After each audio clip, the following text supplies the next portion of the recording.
bagaimana kabarnya? Semoga kita semua baik-baik aja, semuanya sukacita untuk memuliakan nama Tuhan. Dan semoga melalui lagu yang kita dengarkan tadi, kita bisa lebih semangat lagi ya. Sebelum kita memulai ibadah kita mau mengucap syukur dulu sama Tuhan Yesus. Kita mau melipat tangan, tutup mata, kita bersatu dalam doa. Tuhan Yesus, terima kasih untuk kasih dan kebaikan Tuhan di setiap nafas kehidupan kami. Tuhan Yesus, kami mau memulai ibadah sekolah minggu kami, berkati hati dan pikiran kami, supaya kami bisa konsen dan bersuka cita memuliakan nama Tuhan. Terima kasih Tuhan Yesus, amin. Sekarang kita mau memuliakan nama Tuhan melalui lagu pujian kita, Aku Anak Raja. Sebelumnya kita bangkit berdiri dulu ya.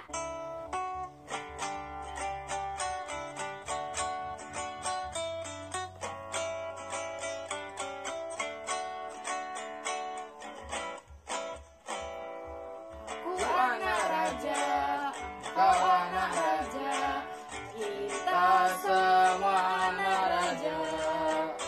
Aku anak raja, kau anak raja, kita semua anak raja. Haleluya puji Tuhan, haleluya puji Tuhan, haleluya puji Tuhan, haleluya. Haleluya puji Tuhan, haleluya puji Tuhan, haleluya puji Tuhan, haleluya.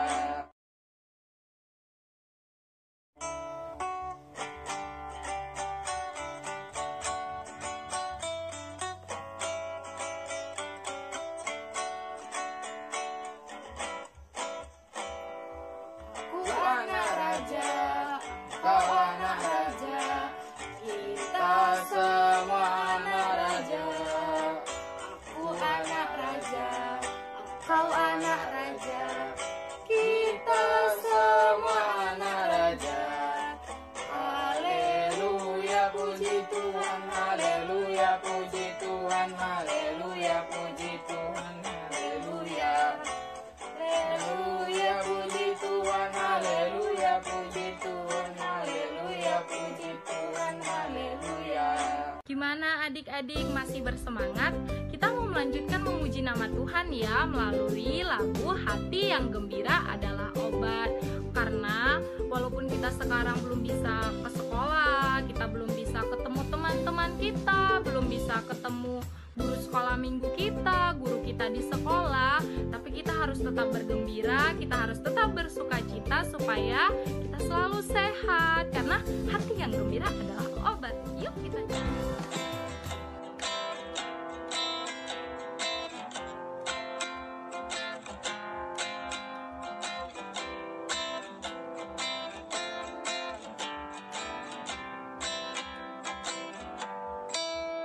Yang gembira adalah obat, seperti obat hati yang senang, semangat yang patah, keringkan tulang, hati yang gembira, Tuhan senang. Gimana tadi lagunya? Setuju nggak kalau hati yang gembira adalah obat? Karena kalau kita bergembira, kita senang, kita akan melakukan semua aktivitas kita dengan baik dan kita akan selalu sehat. Dan tahu nggak adik-adik, Tuhan sangat senang ketika anak-anaknya, ketika anak sekolah minggu bergembira. Selanjutnya kita akan mendengarkan firman Tuhan yang akan dibawakan oleh Civeli. Adik-adik siapkan hati dan pikirannya untuk mendengarkan firman Tuhan ya. Buka hatiku untuk firman-Mu, ku ingin menjadi seperti Yesus. Berfirmanlah Tuhan, ku mau mendengar dan melakukannya setiap hari.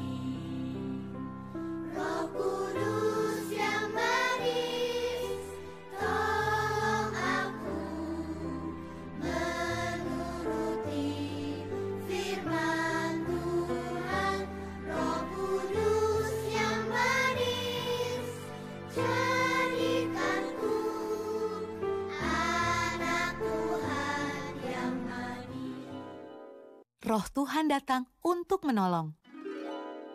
Kisah Para Rasul 2 ayat 1-42.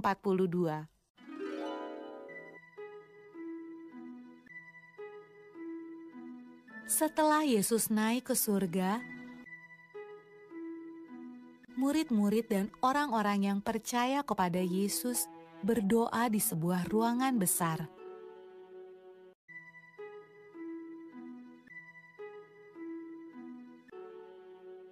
Lalu sesuatu yang menakjubkan terjadi. Awalnya terdengar seperti tiupan angin yang kencang.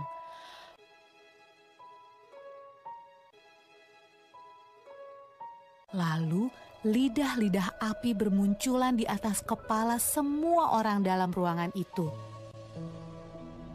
Roh Tuhan datang.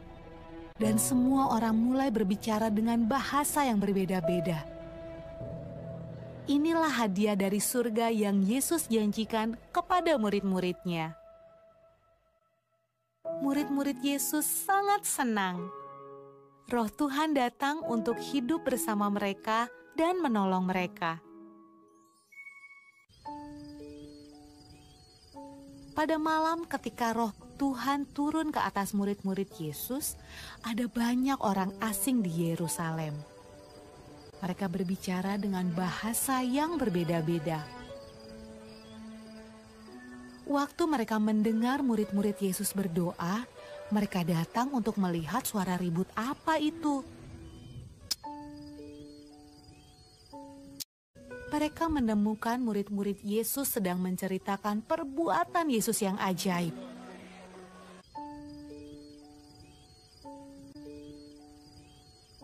Tetapi mereka semua terkejut karena mereka mendengarnya dalam bahasa mereka masing-masing.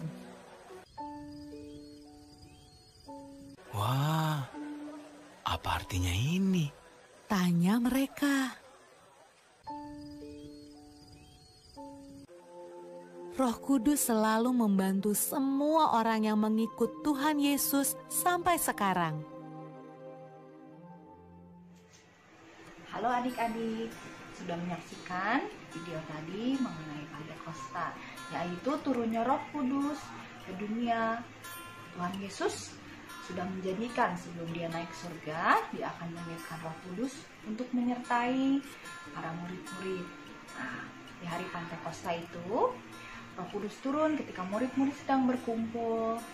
Lalu tiba-tiba terdengar bunyi angin yang keras dan tampak seperti lidah api turun. Itu adalah Roh Kudus yang dijanjikan oleh Tuhan Yesus. Nah, untuk adik-adik sekalian juga, jika kalian sudah percaya kepada Tuhan Yesus dan sudah lahir baru, menerima Roh Kudus di dalam hati kalian, kalian juga akan memiliki Roh Kudus. Apa saja sih peran Roh Kudus dalam hidup kita? Kita akan bahas ya. Sekarang kita akan membahas mengenai peran Roh Kudus dalam hidup kita. Sebelumnya, adik-adik ingat ya, bahwa Roh Kudus itu akan tinggal di dalam hati kita selama-lamanya. Seperti Tuhan Yesus berjanji bahwa dia tidak akan meninggalkan kita. Nah, Roh Kudus juga akan tetap tinggal di dalam hati kita. Apa sih peran Roh Kudus di dalam hidup kita? Yang ke-1, Roh Kudus mengingatkan kita akan dosa. Jadi ketika adik-adik mungkin yang mengalami godaan untuk melakukan hal-hal yang tidak baik, Roh Kudus akan mengingatkan kita, ayo ingat, itu tidak boleh, Tuhan tidak suka. Itu peran Roh Kudus yang pertama. Lalu yang kedua, Roh Kudus akan merubah kita menjadi yang lebih baik. Mungkin dulu ada sifat-sifat buruk, pernah berbohong, suka marah-marah, suka menjahili teman. Roh Kudus itu berperan untuk membantu kita, merubah kita menjadi anak yang lebih baik. Nah, senang ya kalau kita semakin hari semakin baik. Yang ketiga, Roh Kudus juga menolong kita ketika kita mungkin sedang sedih. Kita sedih tapi tidak bisa bicara sama siapa-siapa. Roh Kudus akan menghibur kita. Lalu mungkin kita juga sedang takut sendirian di rumah, atau ketika mungkin ada yang takut di kegelapan. Roh Kudus itu menemani kita karena dia selalu bersama-sama di hati kita, jadi kita tidak perlu takut. Mungkin juga ada kalanya kita sedang marah atau kesal. Nah, Roh Kudus akan mengingatkan kita, menenangkan hati kita, jadi kita tidak kesal lagi, tidak marah lagi. Lalu yang terakhir, ketika kita bingung, nah adik-adik sebelumnya kakak mau tanya, di sini baca Alkitab tiap hari. Nah, buat yang sudah bagus sekali, buat yang belum mungkin bisa dimulai ya selama di rumah ini kita mulai baca Alkitab sehari 1 pasal. Nah, mungkin kita bingung ketika baca, saya tidak mengerti apa yang saya baca. Di situ peran Roh Kudus, dia akan membantu kita mengerti yang kita baca. Jadi sebelum baca Alkitab, kita berdoa dulu, kita mohon pimpinan Roh Kudus supaya kita bisa mengerti apa yang Tuhan ingin katakan buat kita lewat bacaan Alkitab hari ini. Nah, jadi sekarang adik-adik sudah tahu ya kenapa Roh Kudus itu penting, kenapa Tuhan Yesus sampai mengirimkan Roh Kudusnya. Dan yang terpenting, adik-adik harus yakin bahwa adik-adik sudah menerima Tuhan Yesus di dalam hatinya dan memiliki Roh Kudus di dalam hatinya. Nah, sekarang kita akan berdoa untuk menutup ibadah kita hari ini. Kita doa sama-sama ya. Tuhan Yesus, terima kasih untuk kasih Tuhan kepada kami. Terima kasih Engkau sudah mengirimkan Roh Kudus kepada murid-murid-Mu, dan Engkau juga mengirimkan Roh Kudus pada kami anak-anak-Mu, supaya kami setiap hari diperbaharui menjadi semakin baik, semakin menyerupai Tuhan dan menyenangkan hati Tuhan. Tuhan pimpin kami selama masa liburan ini agar kami bisa menggunakan waktu ini dengan baik, semakin dekat dengan Tuhan. Terima kasih Tuhan, berkati juga teman-teman kami semua dan keluarga kami, agar kami selalu ingat untuk bersyukur dan bersuka cita di dalam Tuhan. Terima kasih Tuhan Yesus, haleluya, amin.